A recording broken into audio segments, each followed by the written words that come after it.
It's official, Ferrari is changing its team principle. Well, it's not official at all, but if rumours spread in the paddock, it usually means there's a reason for them to be created. So, is the idea of a new team principle at Ferrari really that weird? And most importantly, is it going to fix all of the problems the Maranello team has had over the course of this season? Well, to find these answers and who are the candidates to substitute the Italian Championship murderer, let's not waste any more time and get right into the video. So, what are we talking about? Well, it's no surprise that Matteo Binotto, Ferrari's current team principal, hasn't been holding up to expectations. Ferrari was at the top of the world when, at the beginning of the season, they had a 1-2 in the championship with a comfortable lead to Red Bull and its drivers in second place. All that was sadly for nothing as the Tifosi watched in tears their favourite team fight against their own drivers. Over the course of the 22 or 23, depending on when you're watching this video, races, we've seen nobody being a bigger pain in the back for Ferrari than Ferrari itself. In almost every race, they've managed to do something dumb or downright wrong.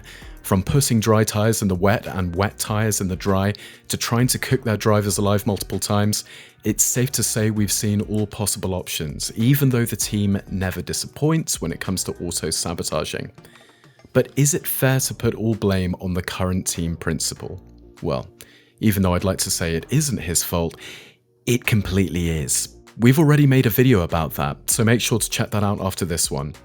Going over some basic reasons to why Binotto isn't good at all for Ferrari's competitiveness is that he often tends to take things less seriously than they should be taken, putting all the blame on some factors that are outside of Ferrari's control. This style of dealing with problems not only ignores them, leaving the team without a concrete solution, but also augments them. As if small issues are not fixed quickly, they often escalate and become serious problems. This hasn't really worked out for any period of time during which he was Ferrari's team principal, but we can also add that most problems should be blamed on Ferrari itself. In particular, the fact that they aren't able to get a team principal to remain in the team for a long enough period of time for them to get used to how the team works and how to operate it. Ever since Jean Todt resigned as team principal in 2007, things have been going downhill. We've had 4 team CEOs from that year to now, and none of them has had the team able to win a Drivers' Championship, so it doesn't really make a lot of sense to keep changing team principals, as it's like hiring people to work for you and then firing them once they get enough experience to know what they need to do. So, who will be Ferrari's future team principal, and will this fix the team? Well, one thing at a time. There's just one main candidate for this role. His name is Frédéric Vasseur. He was team principal in 1996 when he founded his own team, ASM Team, together with Renault, just not in Formula 1. From 2004 to 2018, he guided the ART Grand Prix F2 team to victory, winning 11 Drivers' Championships. He was also the team principal in Renault in 2016, where he was expelled just 1 year after the important realization that he didn't like the team's chief executive officer. From 2017 onwards, he's been head of the Sauber F1 team, currently named Alfa Romeo, where he's been making the team get a lot of progress over the course of these years. Now, if rumours turn out to be true, which they most probably will, as we've seen with the Red Bull being over the budget cap rumour, things will look a lot different next season. But first, if the rumour has been going around the paddock, why do we know about it? I don't know about you, but I'm personally not inside of the paddock right now, nor have I recently been in one. Well, one of the most reputable sports sources in the entirety of Italy has revealed that to us. Not us physically, we don't have contact with them, but us, the public. I'm of course talking about the Gazzetta dello Sport. They are that weird sports newspaper in Italy printed on pink paper. Well, they've announced that Ferrari executives, those people over Binotto in the Ferrari hierarchy, have noticed how badly he's managed the team over the 4 years he's been in charge.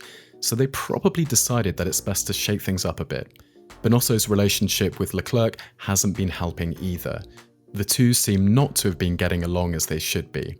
First of all, we've seen how they've treated each other at the British Grand Prix when Sainz disobeyed team orders to get his first F1 victory, and Binotto went up to Leclerc almost scolding him for being sad at that missed victory, which ended up leaving a huge mark in his championship battle. Not only that, the two had probably fought, not physically, after the Brazil GP, when the team was too scared to make Leclerc pass Sainz, as he had the other opponents near him, or worse, when they put intermediate tyres on him on a dry track. He was the only car not on softs in Q3. But hey, at least they called him in, which would have been great news for Leclerc's qualifying if it wasn't for the fact that they told him to pit more than 500 meters after the pit entry. They're truly making a mockery of this once great team. It makes sense for Leclerc to be angry with this team as they contributed more than Perez in helping out Verstappen to win the championship. This means that he probably also went against his own team principle by talking to Ferrari executives. The reason why they could have decided on this change, even though this is a weird decision. The weirdest part about this situation is that we don't even know if this will fix anything in the team. It's true that promoting someone with more experience could lead to a more competitive team. Still, really Ferrari hasn't been competitive for a long time now. And surely it hasn't been dominating like in the Schumacher era.